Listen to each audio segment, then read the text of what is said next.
Caros irmãos, bom dia a todos, sejam todos bem-vindos à 18ª aula de nosso curso. Nós começamos esse curso na aula 11 esse ano, né? As 10 são do ano passado.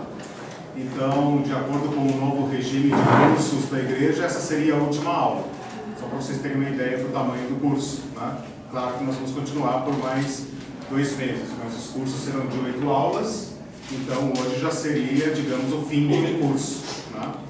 Bom, vamos lá então começar o nosso segundo bimestre. Vamos orar. Senhor nosso Deus, nós te agradecemos por mais uma oportunidade que o Senhor nos dá.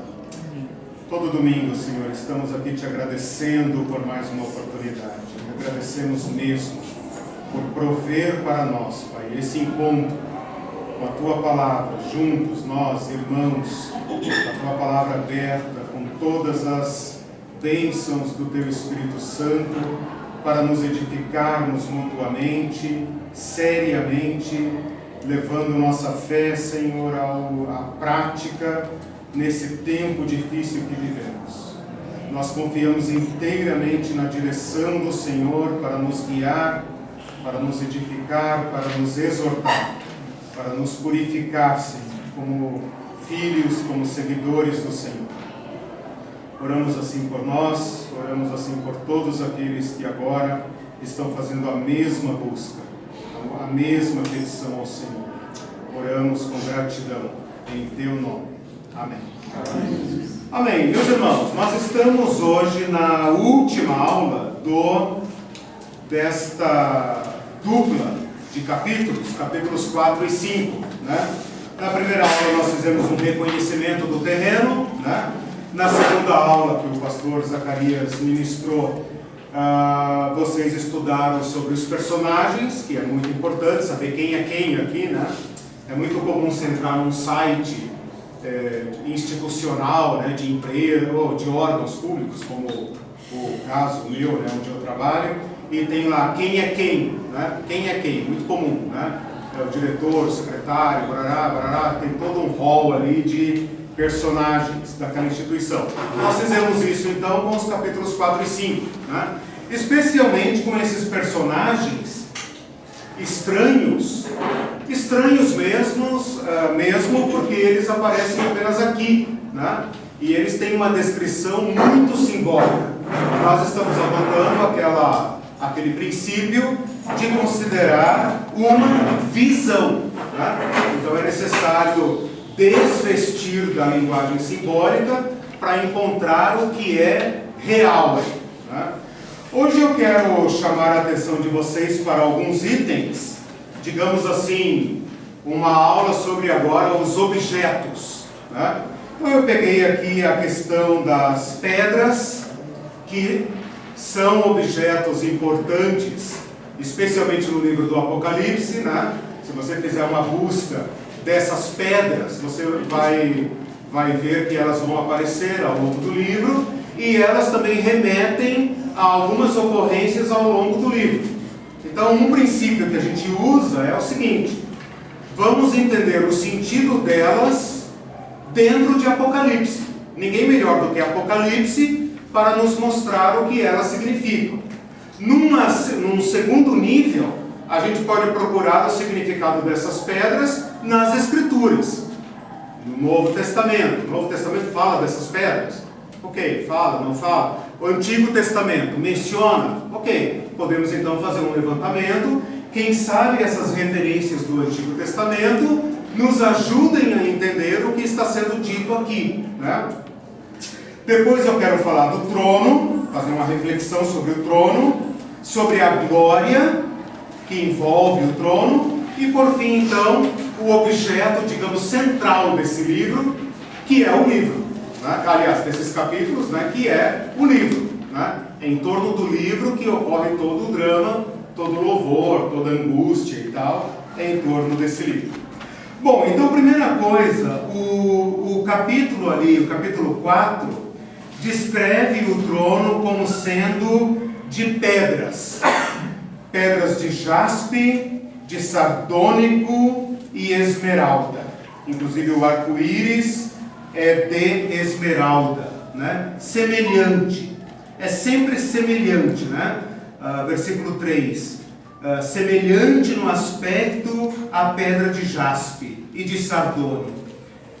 E ao redor do trono há um arco-íris, semelhante no aspecto à esmeralda. Então você percebe a dificuldade do autor, né, em descrever claramente o que ele está vendo, né? É uma visão.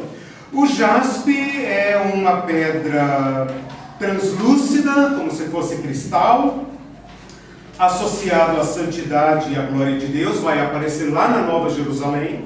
Então é como se o trono, né, tivesse aspectos daquilo que virá depois. O muro da cidade envolve jaspe, o muro da nova cidade.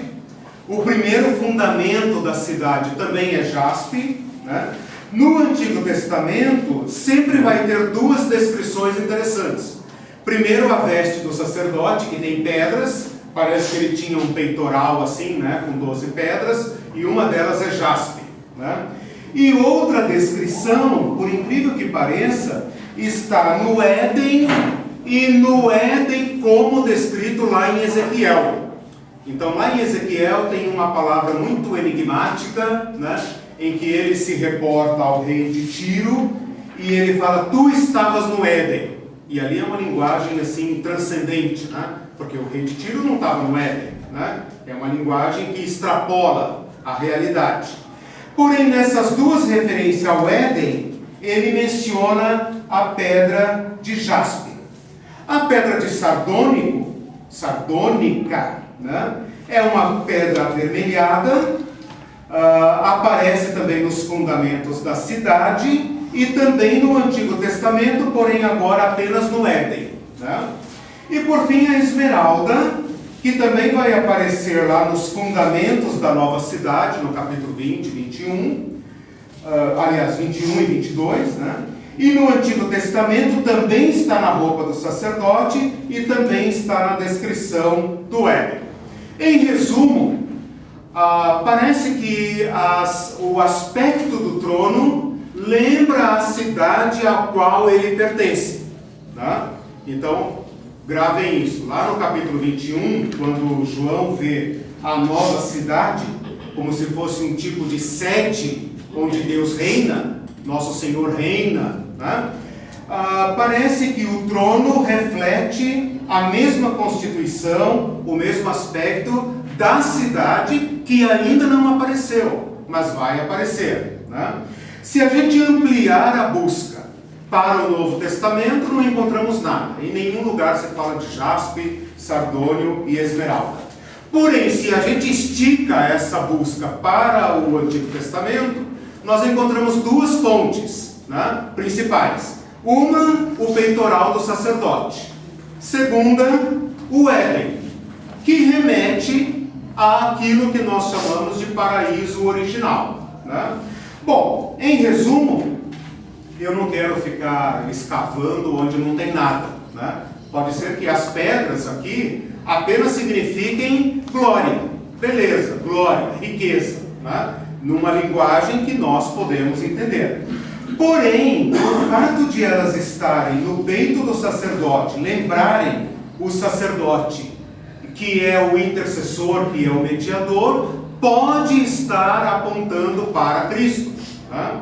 E o fato de estar relacionado ao Éden pode estar relacionando, como se nós fizéssemos assim com a Bíblia, né? O Éden encontrando a nova cidade, né? O Éden está aqui no início, a nova cidade está aqui no final, e esses paraísos então se encontram, né? Então, por meio da linguagem, João pode estar remetendo a nossa mente, a nossa memória, para algo que ele sabia que os cristãos iriam entender. Lembro aqui a questão da linguagem cifrada. Duas informações que nós já tivemos nas aulas anteriores. Uma, ele usa linguagem codificada. Se esse livro caísse na mão de um não cristão, o livro seria para ele grego. Aliás, grego era, né? Não. Seria algo ininteligível, né? Como é para nós, se não estamos familiarizados com as escrituras, né? Segunda informação é que ele está, eu já usei essa expressão aqui, ele está carregado de Antigo Testamento. Ele é como uma carreta, né, transbordando de carga, de linguagem, de imagens, de conteúdo do Antigo Testamento. Porém, ele nunca invoca o Antigo Testamento diretamente.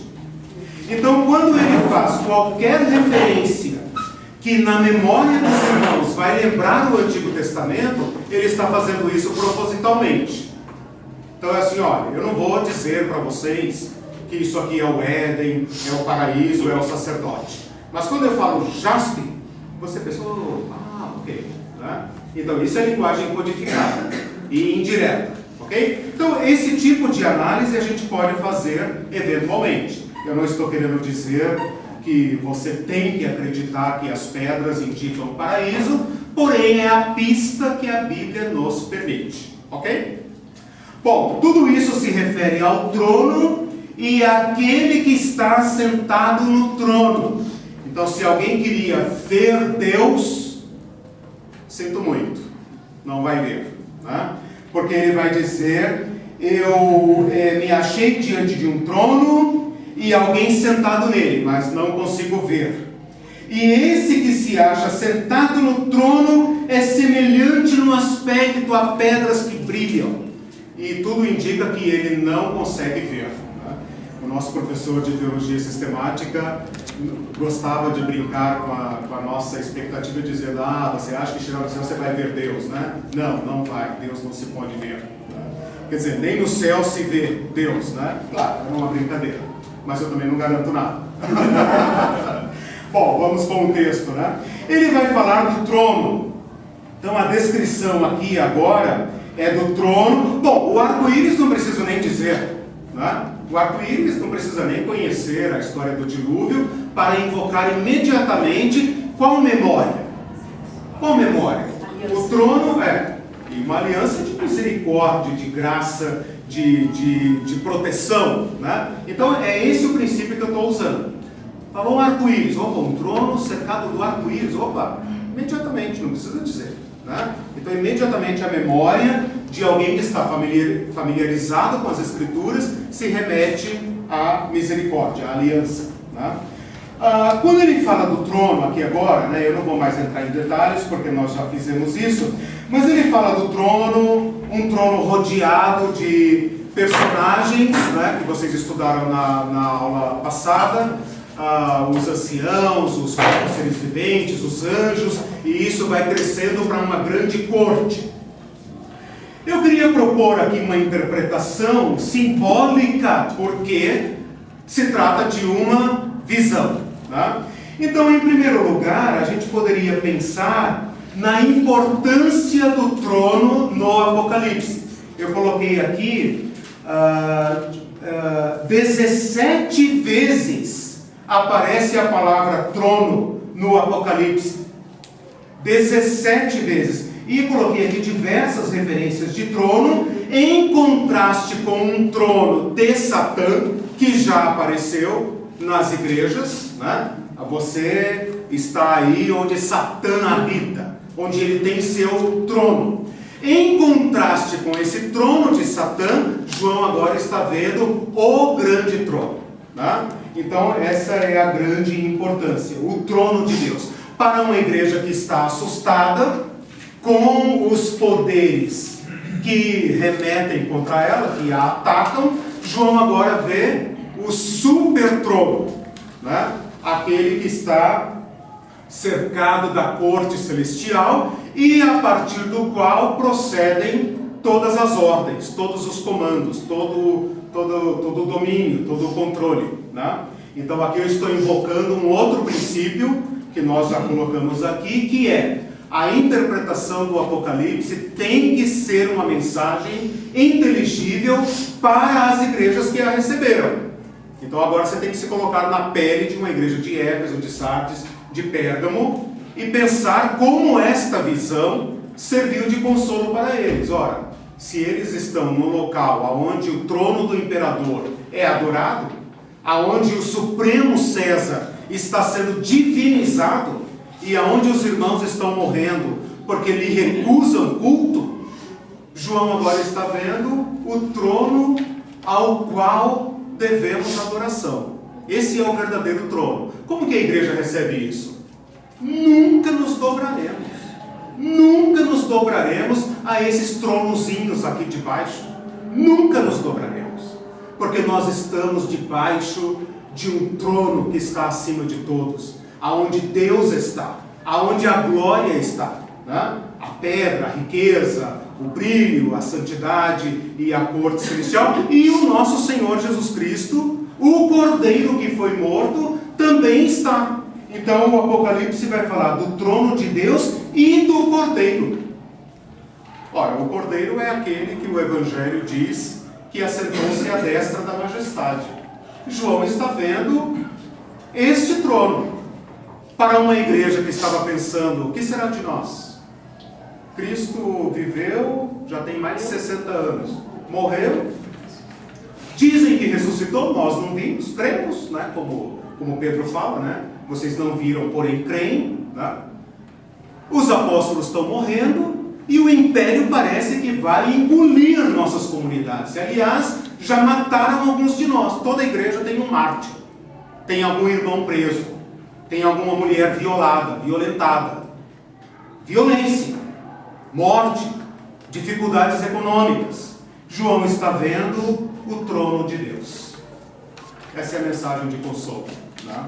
Então, mais do que uma cadeira onde se senta, porque se trata de uma visão, eu quero invocar aqui a simbologia do trono.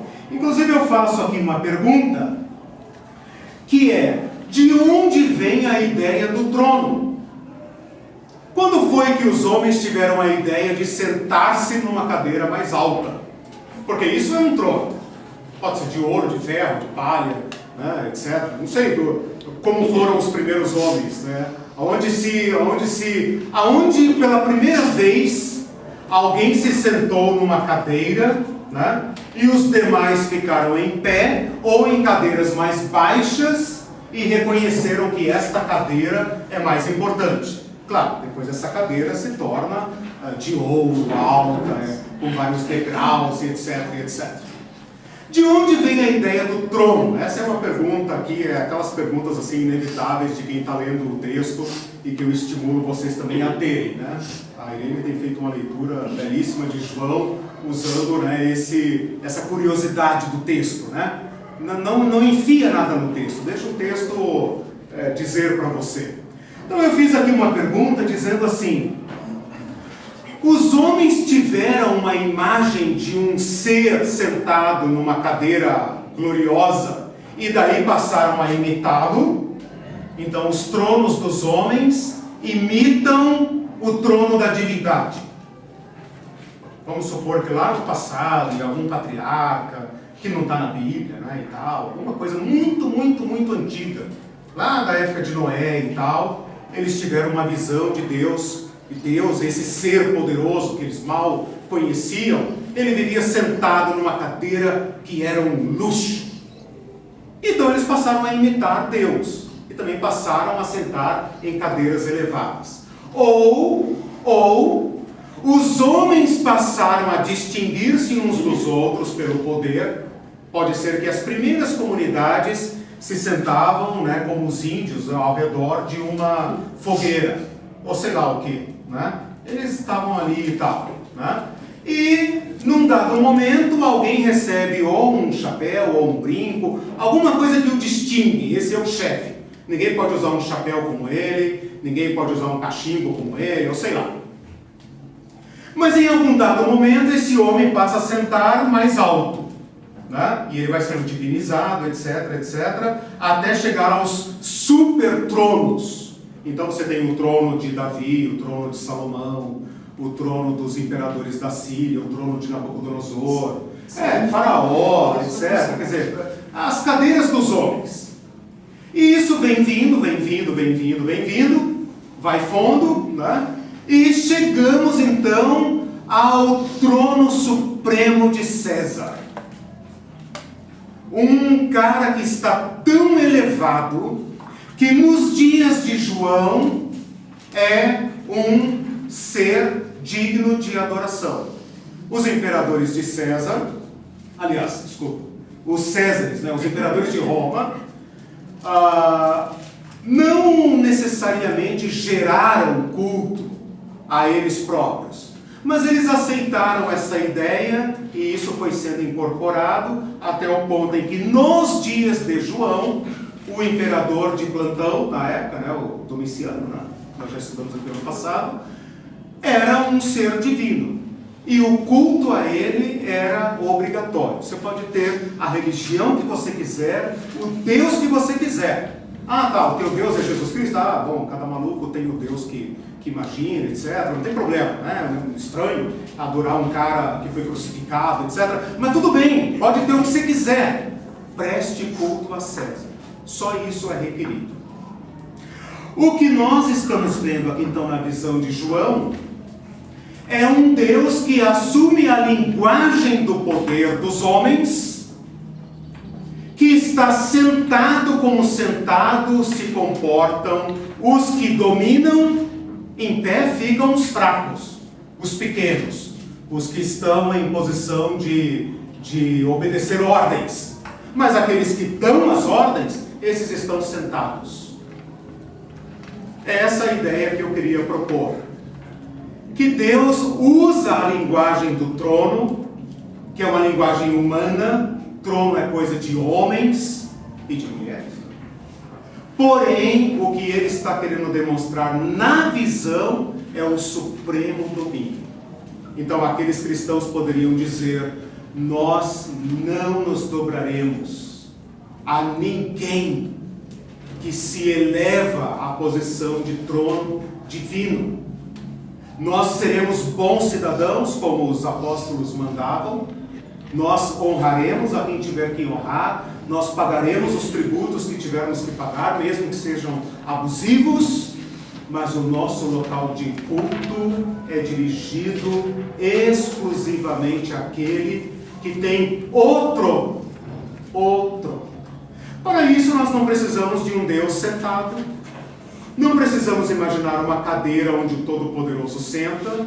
Nós não precisamos colocar Deus na linguagem dos homens. Porém, esta visão significa Deus reina. Esse é o fato real. Então agora não interessa mais a cadeira em que Deus senta, nem as pedras que estão na base dela. Interessa a realidade que está por trás da figura. Nosso Deus reina. Ok? Perguntas, comentários? Não, eu estava vendo aqui, com relação ao rei, né? Você fez a pergunta onde começou. Como o povo de Israel começou com Saul. É. Né? Eu estava até A falando monarquia inventada pelos homens. 1 Samuel 8, 5, né? Fala que o povo lá, os anciãos, dizem que Samuel está velho. E daí ele diz assim, eles dizem assim: constitui-nos, pois, agora um rei sobre nós, para que nos governe, como o tem todas as nações. Isso. O governo dos homens. Eles adotaram aquilo que Deus não queria, né? Até diz depois, porém essa palavra não agradou a Samuel. Sim. E o Senhor ainda diz para ele: não, dê para eles querem, dê para eles. Eles tinham uma confederação de tribos, provavelmente um conselho, em que todos os príncipes se sentavam, né? Mas agora eles dizem: não, nós queremos alguém que esteja um passo acima de nós. Isso, alguém que nos governe. Alguém que nos governe, exatamente. Governo humano. Isso. Nós vamos colocar aqui o governo humano em contraste com o governo de Deus. O governo humano tem sua área de competência, mas ele não pode exigir culto. Isso é um abuso. E os cristãos aqui, como os judeus também faziam antes, estão dizendo: nós não nos dobramos perante outro trono. Nós seremos bons cidadãos, mas culto prestamos unicamente ao crucificado. Que loucura! Nós temos que identificar os tronos da nossa vida, né? Os tronos, os impérios, aqueles que querem nossa dominação, né? E sermos rebeldes nesse sentido, né? Como foram os judeus na corte de Nabucodonosor, por exemplo, como foram o Moisés diante de Faraó, como foi Daniel, né? E como foram os cristãos aqui. né? Há um limite para a autoridade. Há um limite para a autoridade. Tudo bem, a autoridade é legítima, mas ela tem seu limite, né? E os cristãos estão por trás dessa ideia da limitação da autoridade civil, né? Nós sabemos que os domínios que virão tentarão nos dominar em todas as áreas. Nós já estamos no tubo de ensaio dessas dominações. Porque se você não tiver o afeto das pessoas, você não as governa. Não adianta tentar governar as pessoas pelo medo, pelo terror. Isso não funciona. É necessário impor o culto. Tá? Agora, às vezes nós pensamos que a besta vai aparecer sentada num trono, né? Mas o trono pode ser apenas um símbolo que nos domina. Né? Então aqui precisamos de discernimento. Bom, sobre a questão do trono, é isso que... já vou dar a palavra novamente, mas assim, a conclusão que eu quero chegar é a seguinte: eu estou querendo levá-los a ultrapassar a linguagem do símbolo. Não nos interessa agora, nessa fase conclusiva, como é a cadeira de Deus. Que cor tem? Não nos interessa isso aqui. Essa é a linguagem, vamos dizer assim, Deus, né? Vou colocar diretamente Deus, como aquele que envia a mensagem, e João como aquele que a recebe, e depois passa para nós, né? O meio usado, isso é beabá de comunicação, né? Emissor da mensagem, receptor da mensagem. Qual o meio usado? O meio usado é uma visão com linguagem simbólica. Tudo aqui ele está vendo. É visão. João não entrou no Supremo Comando do Céu para assistir uma cena histórica, digamos assim, uma cena que está marcada na história da salvação. Ele está tendo uma visão. O que a visão quer dizer? A visão quer dizer: Deus reina e nosso Senhor Jesus Cristo governa. E a Ele devemos o louvor, o culto, a adoração. Não, só lembrei de Estevão, em Atos 7, quando ele fala que vê Jesus em pé à destra de Deus. Eu fui até procurar porque eu tinha lido, engraçado porque a gente lê, fica mais na mente do que a Bíblia, né? Que Jesus tinha se levantado do trono para olhar o que estão fazendo com meu filho. Mas ideia do autor, imaginação, porque pode ser que os dois estivessem em pé, né? Ali é interessante, né? A ideia do sentado, veja, Jesus é nosso sumo sacerdote. Sumo sacerdote não se senta, não tem cadeirinha no tabernáculo, né? Não tem Cadeira cadeirinha, mais alta, sim. não tem.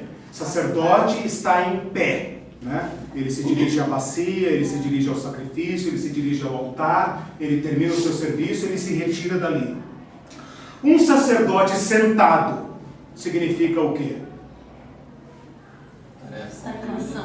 Tarefa concluída. Ou na linguagem de João, está consumado. Nós temos um sacerdote sentado.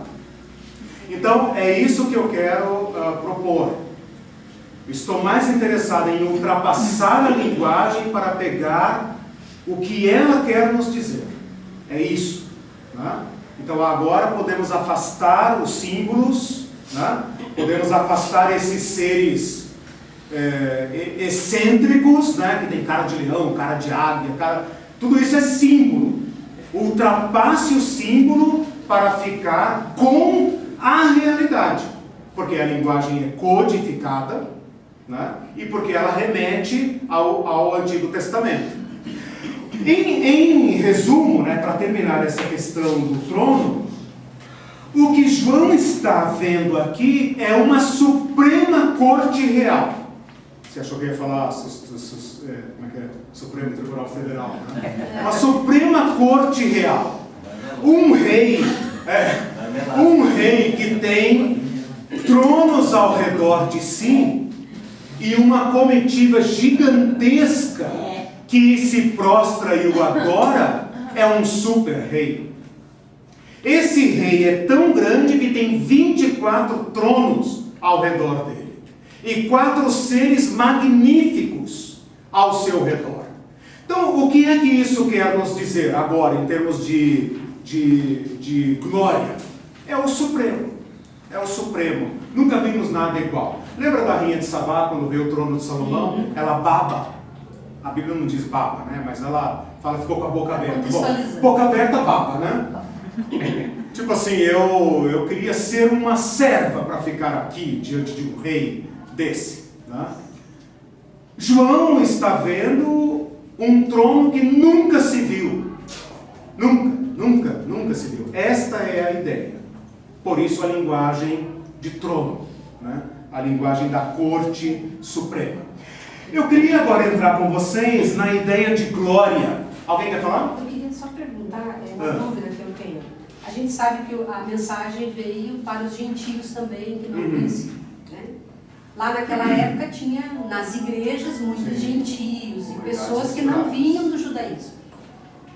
Você saberia dizer como que essas pessoas recebiam, levando em conta que muita coisa é Velho Testamento, eles não seguiam e tal, era somente por fé, quer dizer, não é somente, né, porque fé já é bastante, né? Você crê naquilo que você não viu. Vamos fingir que nós somos aqui a igreja de Éfeso, né? Estamos escondidos aqui num porão, né? Porque as guardas romanas estão, né, sempre vigiando, sempre espreitando. Aliás, um de nós aqui pode ser até um espião, né? Mas a gente está bem escondidinho e um que sabe ler, né? Bem aventurado aquele que lê, um que sabe ler está falando assim, irmãos, carta de João. E aí uma irmã, né, gentílica, né, gentia, né? Salva agora. Salva, porém gentia, né? Sem pedigree, irmã. Ela ali, por exemplo, é judia. Né? Eu já tenho pedigree, porque na hora que me deram o selo, agora tem o pedigree de Cristo.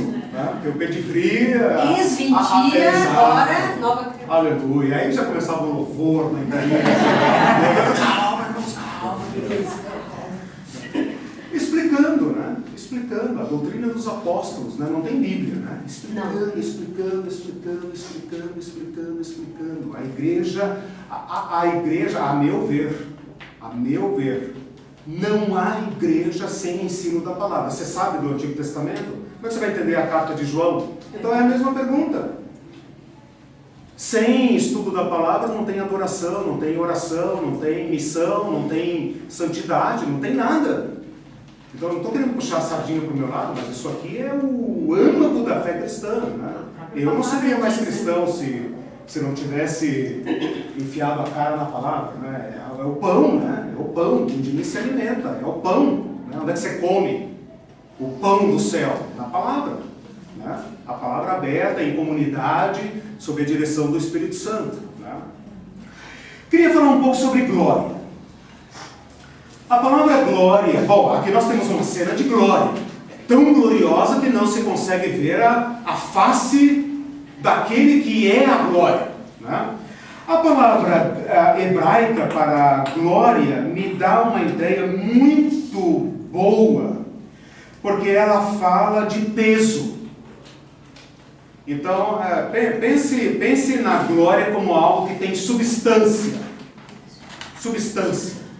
E pense na glória humana por meio dessa palavrinha em português, né? Vanglória. Nós não usamos a palavra vanglória. É mais claro impossível, né? Vanglória. Van significa oca.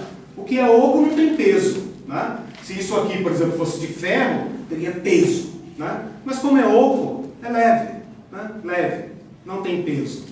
Então, é bonito pensar na glória por meio desses termos hebraicos, deste termo hebraico, para pensar aquilo que é real, aquilo que tem substância, está em Deus. Aqui tudo é passageiro, tudo é vão, tudo é oco, como diz Eclesiastes, né? Aqui tudo é vazio, aqui nada tem peso real. Então, a glória de César é vanglória. É uma glória leve. Ele morre até cedo demais, né? Se você olhar a história dos Césares, alguns morrem com 30 e poucos anos, 40 e poucos anos. São pessoas incrivelmente humanas, fracas, né? Então é muito interessante pensar nessa questão da glória como sendo aquilo que tem a verdadeira substância, né? Aliás, em português é muito difícil distinguir a palavra rei de realidade, né? Rei, real, né? Quando a gente fala, não, isso é real. Não, não é real, é fantasia. Percebe como a palavra rei, reino, realeza, está ligado ao que é concreto e ao que não é, figurado, abstrato.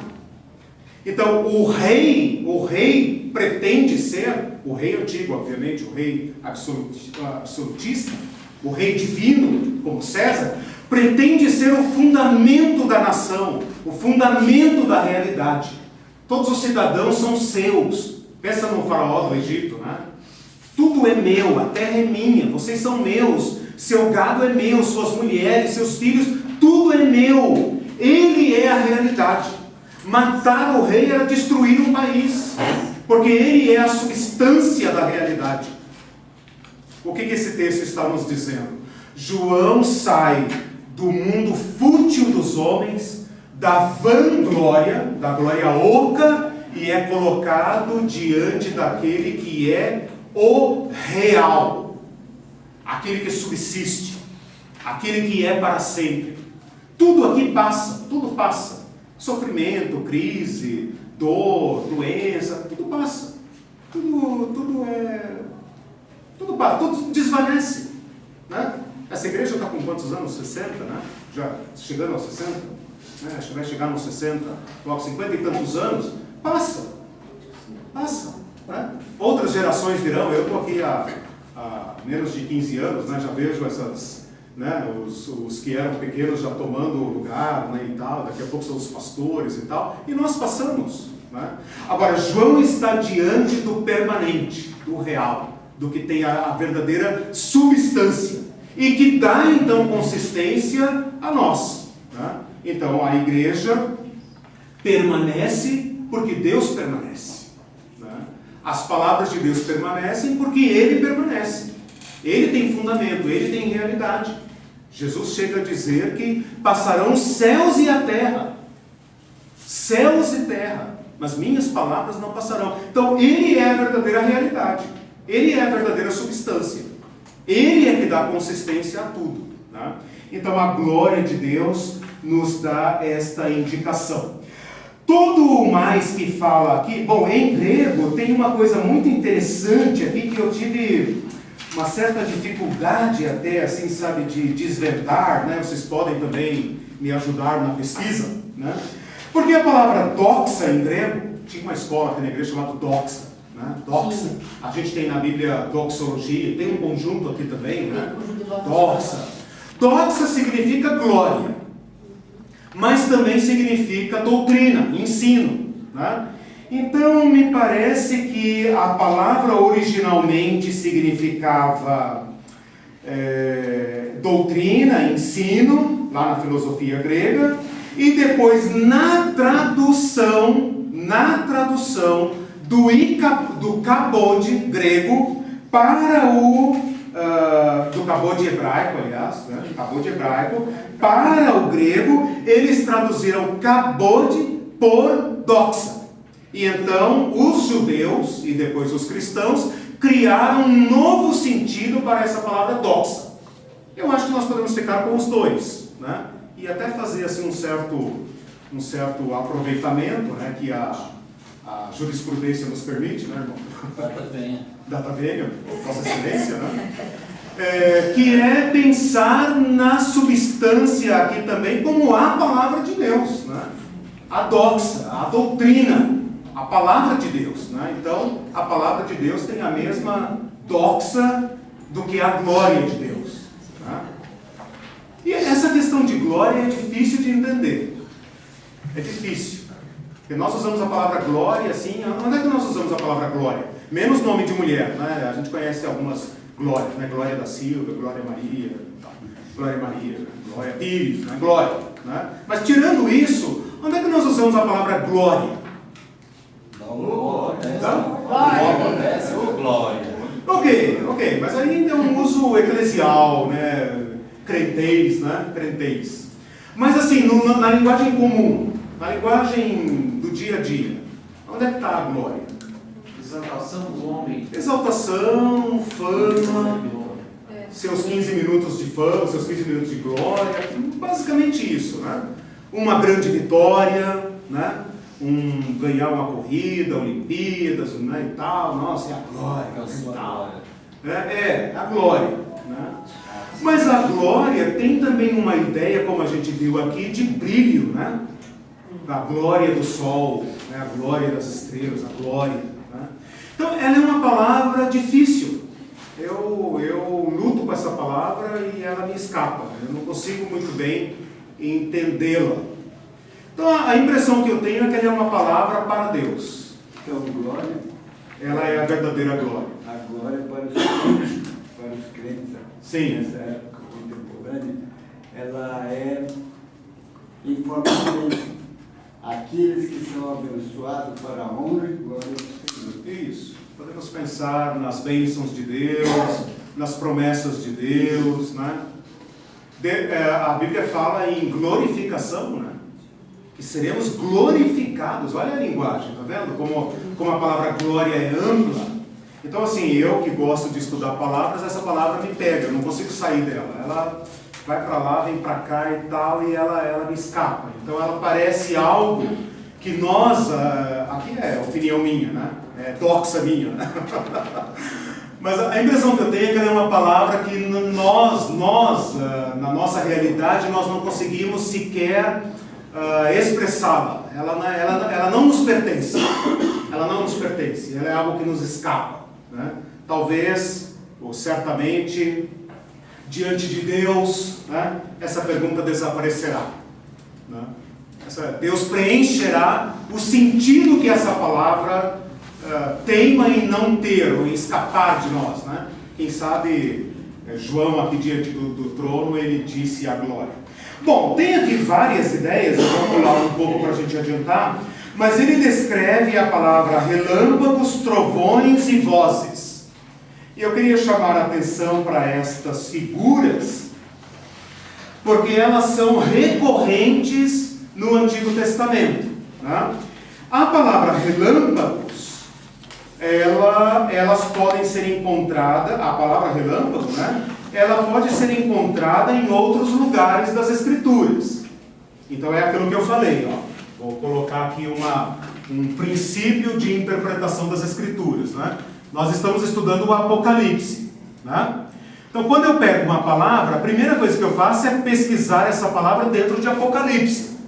Pode ser que o autor de Apocalipse tenha dado um sentido especial a essa palavra. Então, ninguém melhor do que ele para dizer para mim o que ele quer dizer com essa palavra. Então, a primeira pergunta que eu faço é dentro de Apocalipse.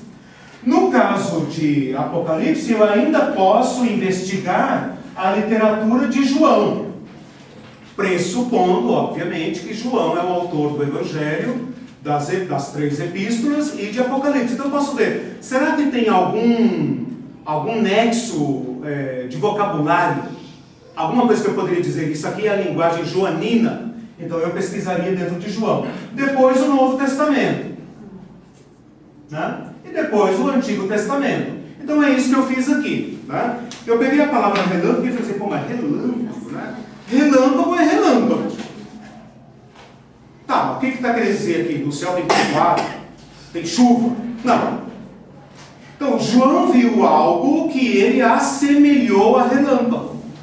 Então, você vai procurar nas Escrituras, você vê que Jesus descreve, estou na esfera do Novo Testamento, né? Jesus descreve a vinda do Filho do Homem como um relâmpago.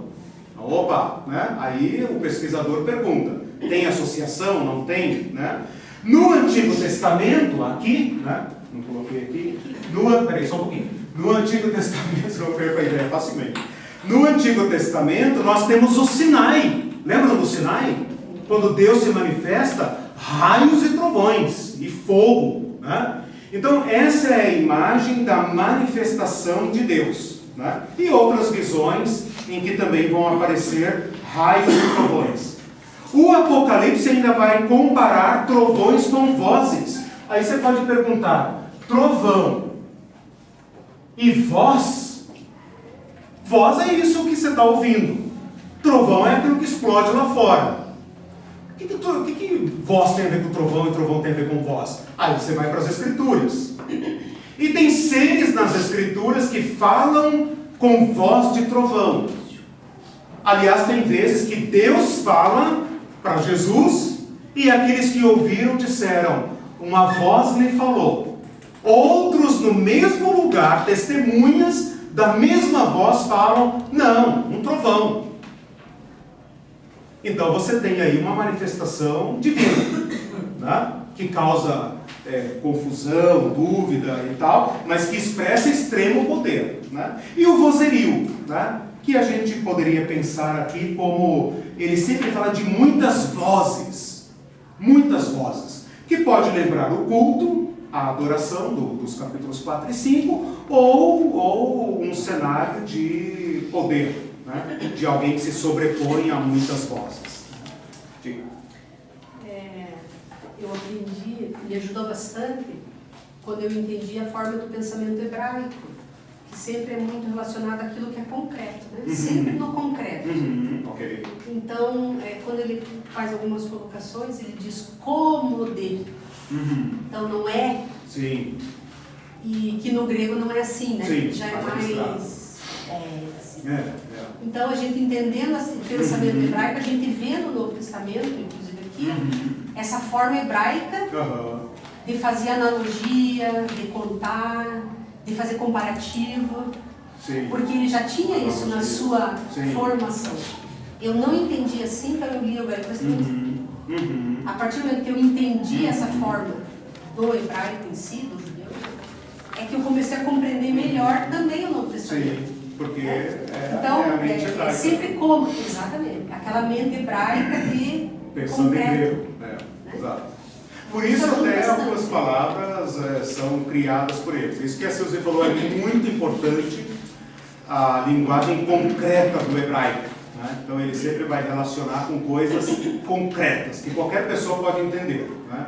E esse pensamento hebraico tem que nos ajudar também, pode nos ajudar, no sentido de uma fé concreta. Isso, né? Fé concreta, sem firula, né? Uma fé pé no chão. Aquele texto lá do profeta que sai com as nádegas de fora, eu olhei aquele texto e falei, nossa, que troço doido, por que o cara tem que sair com a bunda de fora? Né? Era algo concreto ali acontecendo para demonstrar a situação, né? Sim. E outras situações, né? Sim. Mas essa que me impactou, eu falei, por que ele estaria saindo desse jeito? E o que significa ali para ele? Sim, porque essa questão da linguagem. a parte do corpo, a intimidade dele, tudo exposto. Sim. Né? Aquilo que eles cobriam sempre. Foi a partir daí que eu comecei a entender esse pensamento para poder entender melhor. Legal, fico contente.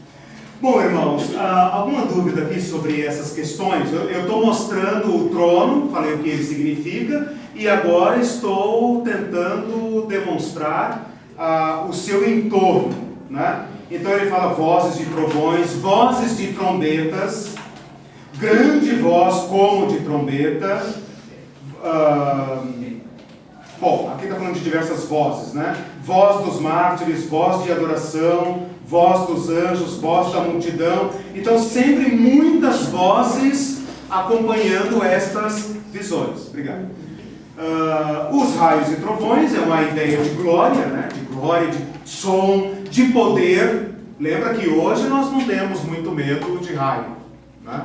Porque né?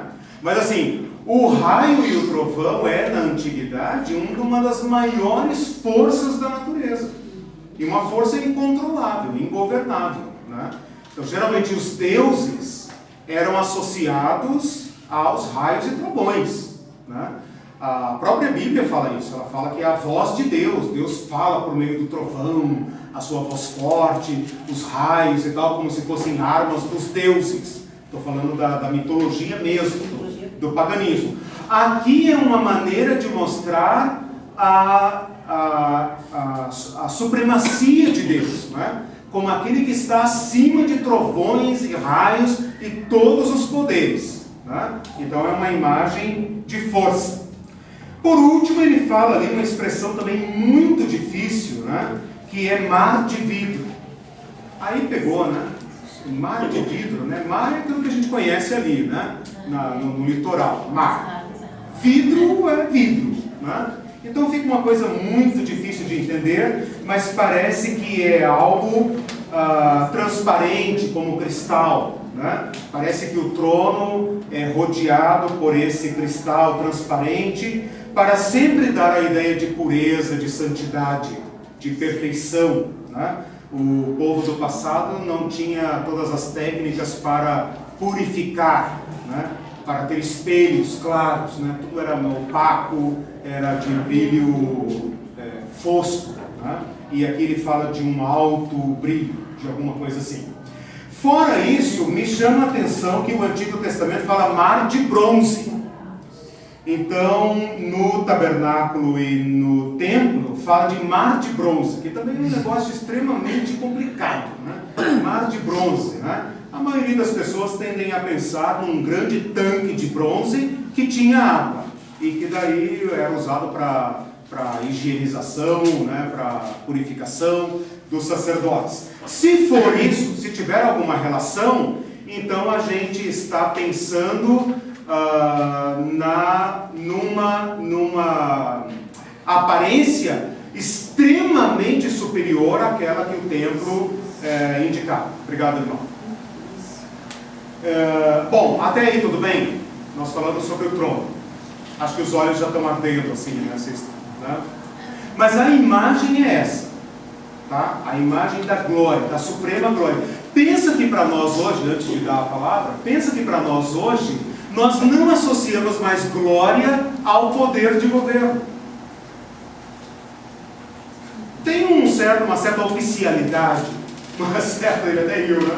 Tem uma certa, como é que nós poderíamos dizer, uma certa liturgia, uma certa reverência, uma formalidade, né? Eu trabalhei num setor do órgão público onde eu trabalho, em que às vezes eu tinha que cuidar de cerimonial. Tem todo um regramento, né? Quem fica onde, qual bandeira hasteia primeiro, se tiver presente um governador, qual é a ordem dele, se tiver presente um senador, não sei o quê. Tem todo um regramento de cerimonial. Porém, dificilmente nós falamos a glória do Planalto, né? A glória de Brasília, a glória do Congresso, né? Quer dizer, não, nós é quase o oposto, né? A gente usa palavras repugnantes, palavras de repulsa, né? Quando nós nos referimos ao governo. Então, talvez seja um pouco difícil aqui a gente pensar nesta linguagem. Em todo caso, né? Eu fiz o possível para levá-los àquela ideia máxima, né?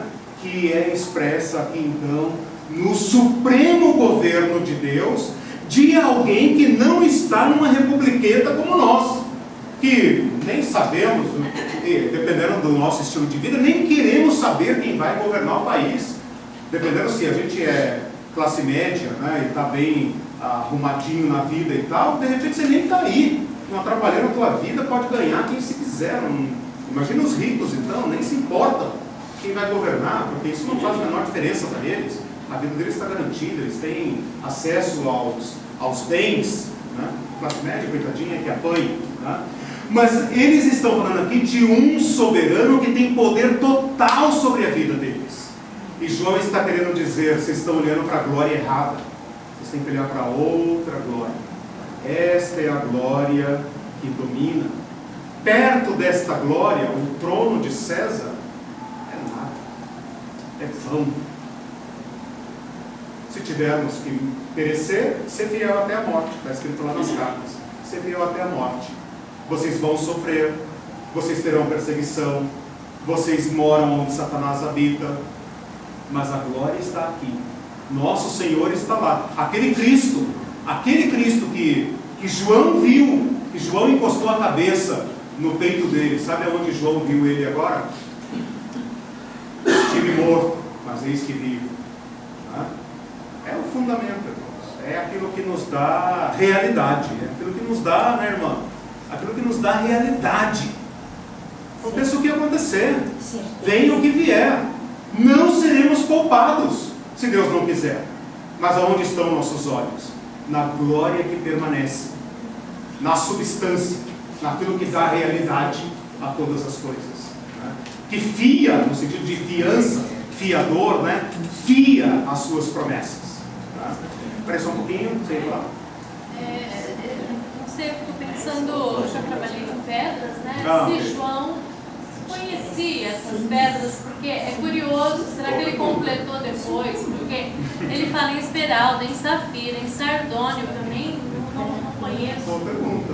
Em jaspe, né? As cores, para gravar as cores e saber, será que eram pedras da época, comuns na época, né?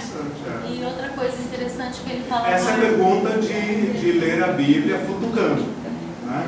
Mas peraí, o cara conhece pedra, né? É familiar, não é familiar? Se é visão, né? Artesão de pedra, né? Quer dizer, os caras manuseavam pedra, lidavam com pedra. Por que ele associou a isso? Né?